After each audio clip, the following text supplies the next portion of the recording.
Hoy me levanté muy temprano, abrí la Biblia al azar. Es en Hechos capítulo 17, versículos 1 y siguiente, y son las dificultades de San Pablo. San Pablo va a discutir con los judíos y les va explicando y probando que Jesús, el Mesías, tenía que padecer y resucitar de entre los muertos. Y les decía, este Mesías es Jesús que yo les anuncio. Algunos creen y se unen a ellos, como también gran número de gente de nacionalidad griega que habían aceptado la fe de los judíos y entre ellos varias mujeres de la alta sociedad. Pero los judíos estaban envidiosos, entonces reúnen a unos cuantos vagos, maleantes, con los que arman un motín y alborotan la ciudad. Se presentan en la casa de Jasón, que es el que los había alojado, y lo buscaban a Pablo y a Silas para llevarlos ante el juzgado. Pero como no los encuentran, lo arrastran a Jasón y a algunos creyentes ante los magistrados, gritando que ellos habían alborotado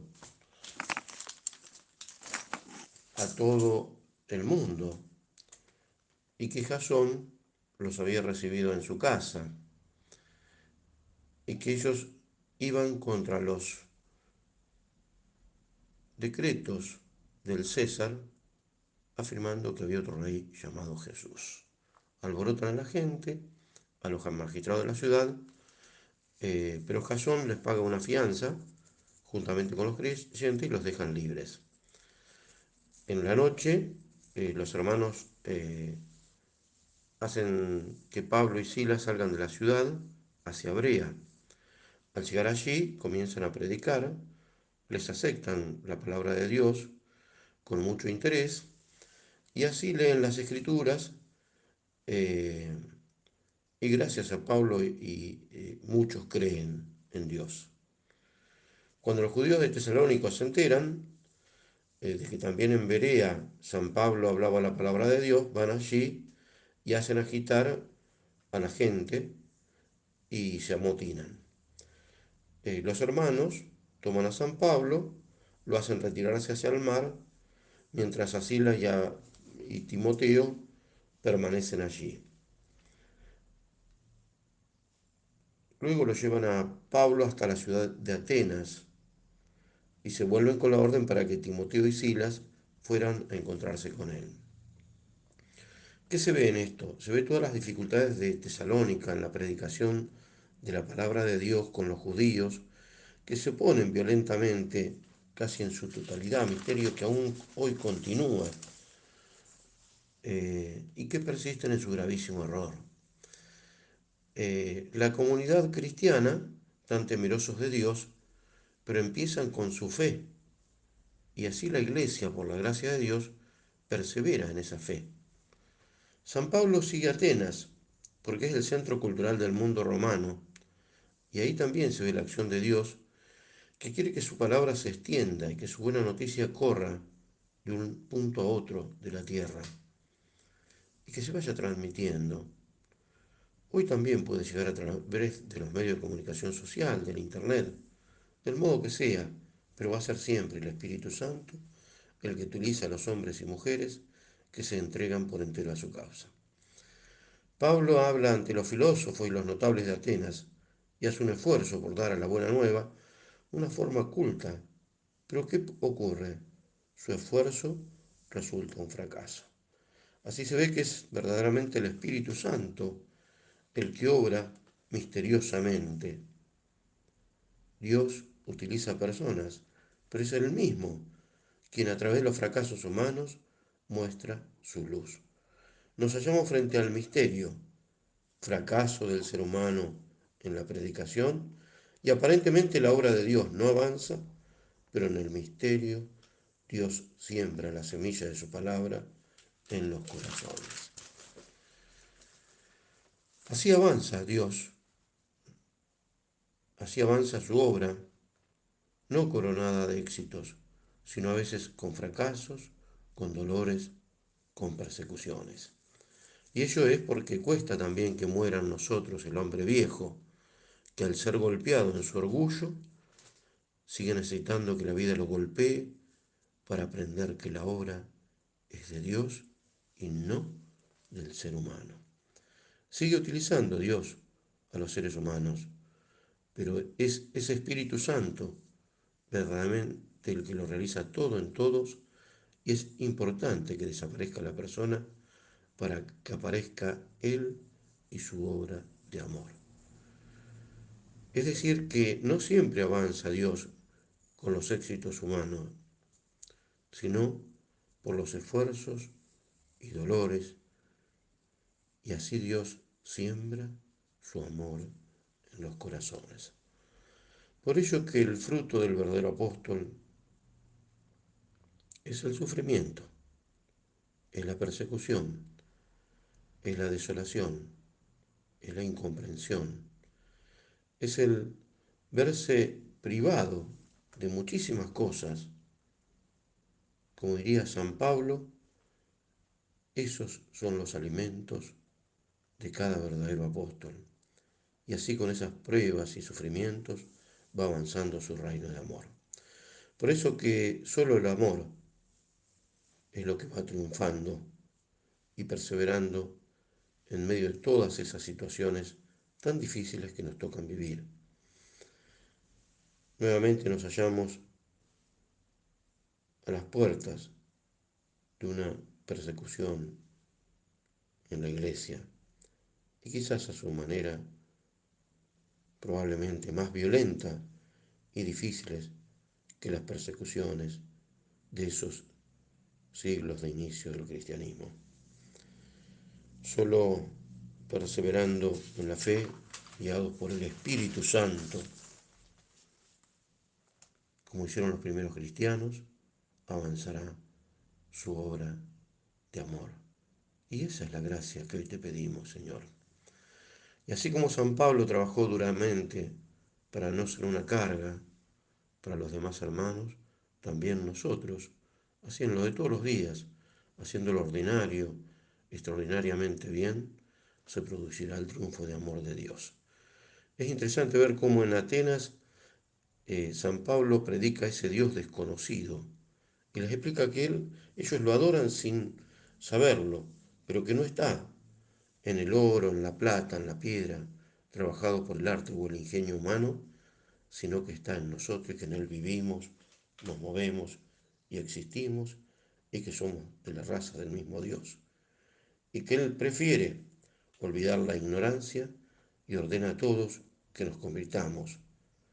Y tiene un día fijado en que juzgará a toda la tierra según su justicia en Jesús, que lo resucitó de entre los muertos.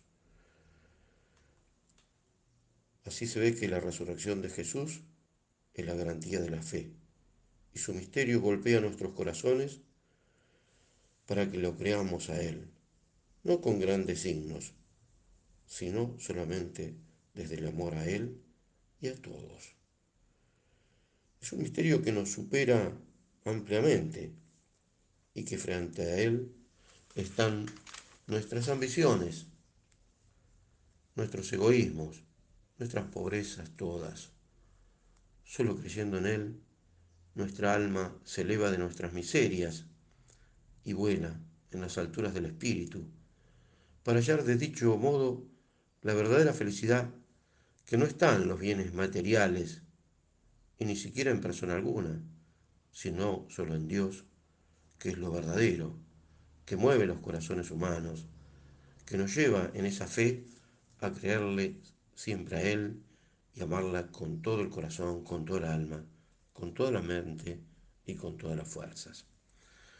San Pablo se dedica por entero a la predicación finalmente, y una vez más es cuestionado, insultado, y se va a los que temen a Dios, a los que creen en Él, y a ellos los bautiza. Dios no menudea su gracia, y el ser humano, si busca el cumplimiento de su voluntad, va viendo sus maravillas. Y le va pidiendo a San Pablo que no se calle y que Él está a su lado. Es lo que ocurre en nuestras vidas, que aún a veces siendo insultados, dejados de lado, con todas las vicisitudes humanas, Dios va obrando en nosotros. Se va a Éfeso. ¿Y qué le ocurre? Nuevamente discute con los judíos. Es decir, que siempre iba a la sinagoga, ¿no? Luego sigue por Antioquía y así va yendo a distintas regiones de la Galacia y de Frigia eh, para tratar de fortalecer a los discípulos. Es decir, que lo que él quiere en definitiva, San Pablo, y también el Espíritu Santo, por supuesto, es que se vayan formando comunidades cristianas. Así San Pablo va bautizando en el nombre del Espíritu Santo y va haciendo hablar a San Pablo, lo va haciendo que se produzcan profecías en lengua, que se profetice, que se amplíe su reino. Es decir, que frente a esa predicación muchos endurecen el corazón, muchos critican el camino, pero Dios avanza de un modo misterioso que ni siquiera el ser humano puede llegar a comprender. Muchos abandonan las malas costumbres y el poder de Dios y de su palabra se iba extendiendo e iba robusteciendo a los primeros cristianos. Las contrariedades siempre continúan, siempre están, pero lo que importa es la perseverancia en la fe. No importa lo material o los negocios, importa el abandonarse en Dios. Y a veces cuando se predica se van produciendo siempre esas contrariedades, pero ese amor de Dios siempre triunfa. San Pablo con sus discípulos siguen predicando y se siguen produciendo milagros por la predicación. Y sigue siendo Dios, el Espíritu Santo, quien es el que actúa y hace que se extienda esa buena noticia de amor. Ese San Pablo que lo sirve a Dios con humildad, con lágrimas, con pruebas. Y sabe que, lo mismo que en nuestras vidas, siempre se van produciendo pruebas mayores. Él no se preocupa tanto por su vida, sino por cumplir la misión de Dios y que se cumpla su voluntad de amor. Dios adquiere a su iglesia con su sangre y siempre, siempre, siempre la sostiene, siempre la sostiene. Siempre en medio del rebaño surgen a veces falsos profetas que enseñan doctrinas perversas, que arrastran a muchos detrás de esas doctrinas. Hoy está ocurriendo eso y llegará la situación a ser tan difícil que llegará un momento en el cual parecerá que la iglesia hubiera desaparecido, pero sobre ella prevalece la sentencia de Jesús. Las puertas del infierno no prevalecerán contra ella. El verdadero apóstol entrega su vida, no le importan los bienes materiales. Su verdadera felicidad está en el dar y no en el recibir. Ese Espíritu Santo, cuando oramos juntos, se manifiesta de distintos modos, no solamente a modo sensible, sino a veces con hechos extraordinarios. Hoy Dios está sufriendo por todo lo que se está tramando en el mundo, pero su triunfo está asegurado. Hoy parece que fuera el triunfo aparente del demonio, pero Dios, silenciosamente, se va creando su resto fiel que va a ser conducido por ese obispo fiel que él ha elegido. Llegaremos a la Jerusalén celestial arrepintiéndonos y convirtiéndonos a Dios. La luz de su amor se extiende de un modo maravilloso e inexplicable.